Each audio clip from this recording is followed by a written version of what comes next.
Hey guys, welcome back to the garden.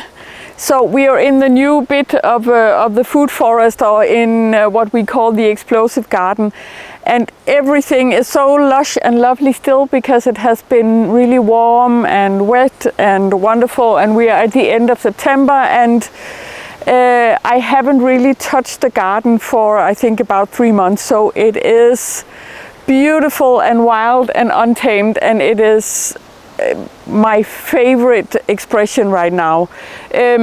So today I want to talk a little bit about how the workload has changed from when we started the garden and up until now, when the garden, not this part but the other part in the food forest, is about 10 years old. So the workload has changed and the tasks have also changed quite a lot.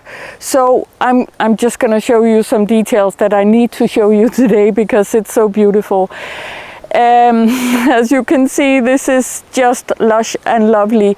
And one of the things that I try to do is to minimize the work that I do. So if something is not necessary, I don't do it. I try not to do it, at least. That's one of the things that has been changing, because in the beginning I was very much more hands-on, and also maybe in need of more control. As I develop with the garden, and as the garden develops, I think that my need for control is less. And it's interesting to watch also that it's much easier for me to just let the garden go. And where before I would probably have sort of cleaned the garden and pruned it down a little bit during the summer months to make it sort of more controlled. But this year I decided I'm not gonna touch it, because I would then have to do the cleaning or the pruning twice, and I don't want to do that, and actually it's not necessary.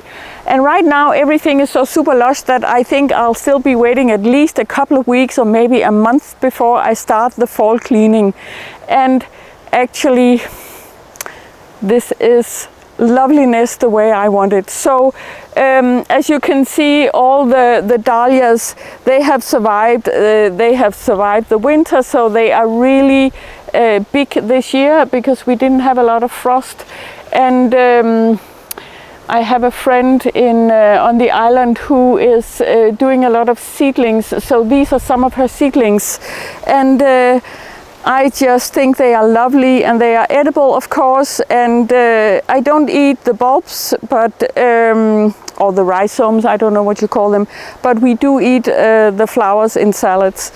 Maybe as you can see, this whole bit is covered in explosive cucumbers, and they are crawling almost to the top of this pear tree, and I love them. They are spreading all over. Let me see if I can find some. So we don't have any more cucumbers in the greenhouse, but we do have these explosive cucumbers, and I think they are the cutest little beings, and they are actually quite delicious. Let me see if I can find one that is ready to explode, and I can show you the catapult that is throwing seeds like crazy all over the garden, and this is why it looks like this. So whoa, so let me show you. Maybe if you come closer we can have a look at this explosion. So when they are not edible when they grow like this, but when you touch it on the side, it just explodes like this, and this has such power. You can see how strong that catapult is, throwing the seeds many meters away. So I might have to reduce this a little bit next year, but these are delicious and they are so cute, and I love showing them to kids and playful grown-ups. So a few other things before we go into the food forest itself. I want to show you these these thistles this is my new love. So I mean, I love thistles and they are super important in an insect garden. But this one is Queen Anne's thistle and I think it is so beautiful. And one of the other things I really enjoy with this thistle is that it's actually not very thorny. So it's like a soft version, but it has all the qualities of a normal thistle, and the insects really, really love it. And the graphical quality of the flower heads and the buds is just so pleasing. So I love this very much, and I'm going to grow much more of those, so I collect seeds all the time. And then I noticed, another thing I wanted to talk to you about. So this year, maybe you can see it, apples galore. So I would say this is about 50% apples as it is right now. We are almost overloading on apples. But as you can see, I haven't really reduced my apples, and this means that some of the branches will break. It also means that the apples are actually, I'm not trying to maximize the size of the apples. So this means that some of the apples are tiny and some of the apples are sort of a normal size. This would be a normal size, but maybe you could have it maybe 50% bigger if you reduce the apples. But what I find is that if you find a tree with tiny apples like this, the level of acidity in the tiny apples is much, much less. So they have a sweetness that's very different from the bigger apples growing on the same exact tree. So I just find it curious, and I actually like to find these tiny apples and eat them because they have a different taste. So that's an invitation for you to find an apple tree maybe and try some of the tiny apples that maybe usually you would throw away. So I love these. Another thing in this garden space is these pear quinces. Would you have a look at the size of these babies? And this tree is always, every year it's producing these giants. And I think they're beautiful and lovely, and there's, I don't know, there's something about the size that's so pleasing. It's maybe there's a greed ingredient in that. I love these big sizes. So I use it, I can grate it, you grate it in salads, it's very sort of lemony, or I use it in the applesauce I'm making sometimes. I should dry some for tea, but I don't know if I'll get around to that. But it's super lovely. Let's go and talk a little bit about how the work has changed and how the workload has changed. So thinking maybe back 5 years ago, I don't think I could have left the garden alone for 3 months. That has to do with my need for control, but that also has to do with the fact that I was still in the process of establishing especially the ground layers. And when I was doing that, I think my experience was that I really, really needed to weed a lot for the first couple of years until all the ground layers had been established. So these beds are quite new, and as I'm saying, so you can see that there are quite a lot of weeds and some stingy nettles, and I want those out. So this fall I'm going to weed this and then replant and fill in the spaces, and then hopefully it can keep itself next year without too much attention. But in the process of actually making the garden, and especially making the ground layers, a lot of work, of course. And this whole idea of permaculture being no work at all is that's not my experience. But now, whereas before I was managing weeds when the garden was in its becoming phase, now I'm finding that my job is to manage light, and actually I need to take out many more things, and I need to prune up and reduce some of the trees to actually manage the light, to have enough light in the ground layers to have the kind of diversity that I am enjoying in the ground layers.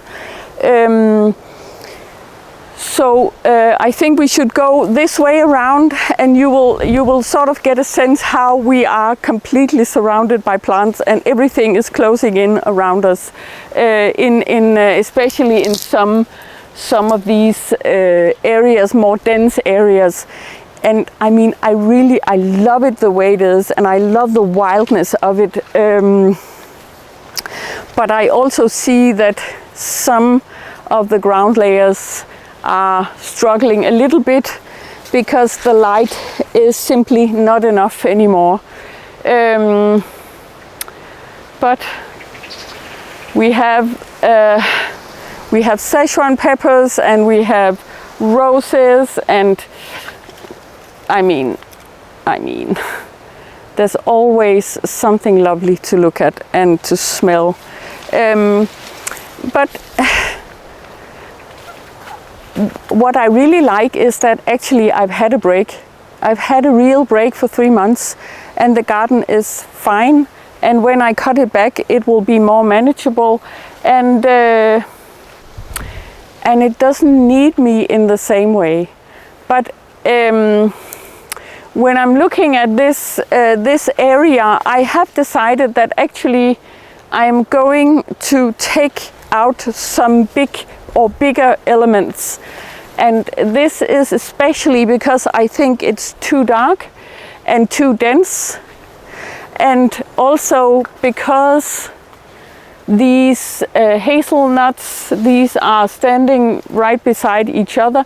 They are quite big, but they give me 3 nuts maybe every year, and they are simply not producing enough benefit to warrant the space they're taking up. So they are going. I'm sorry guys, but they are going, and this one is going, and this of course will change the whole sort of feel of this place when I take down these 2 big ones.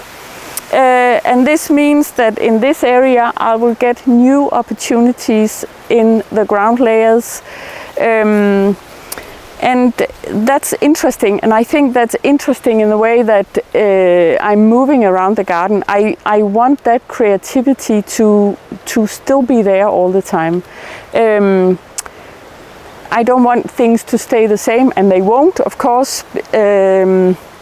So this will give me new possibilities that I'm thinking about what to do. I think I'm going to plant a couple of pawpaw trees in this area instead. That's much more fun than the hazelnuts that are just not doing anything really productive. So I think the management of light is difficult, because I have been looking after these beings for 10 years now, and now I have to decide to take them out, and that's always I think a little difficult. But I'm trying to think in terms of what new possibilities will be arising from that. Another thing I've also seen with the workload is that in the beginning I had enormous diversity in terms of edible things, but I've also seen that a lot of them are actually, they are not fit for this garden. They don't like the soil, or they don't like whoever they're growing with. So it was a lot of management, a lot of weeding, a lot of taking care of one little plant that actually maybe did only produce a couple of leaves for me every year. So I have allowed the garden to become its own being much more. So the things that want to grow here, they grow here. And I'm not trying to force my will onto the garden in that way. I think it's an interesting balance, the balance of the illusion of control we can have in a garden. And I need to control it in the ways that we will still have space to move around in the garden. But actually, if I just let it go, it would take a year and there wouldn't be any space for human beings. And maybe, well, when we die, that's what's gonna happen. And it's quite wonderful to think about it in that way. So yeah, you can see the denseness is actually really glorious. I mean, I love it. Lots and lots of apples, and ooh, there's a rose. Maybe if I hold it, you can pass, and we'll have a look at some of the flowering down here. And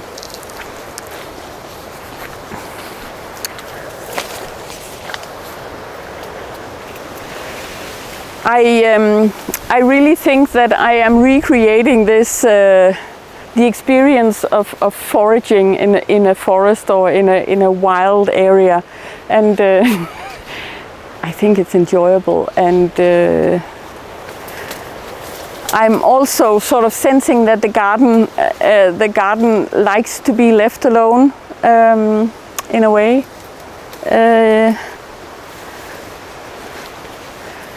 And so in 2 weeks' time, I'm starting a new group of spiritual permaculture, and I need to make some areas more accessible. So I have been weeding a little bit, and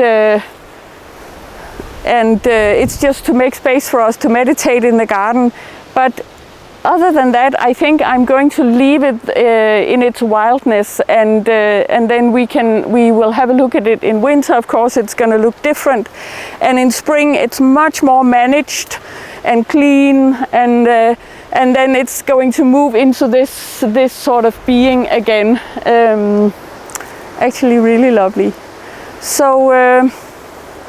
I think that's about it for today, guys. I thank you for watching, and I'll see you later.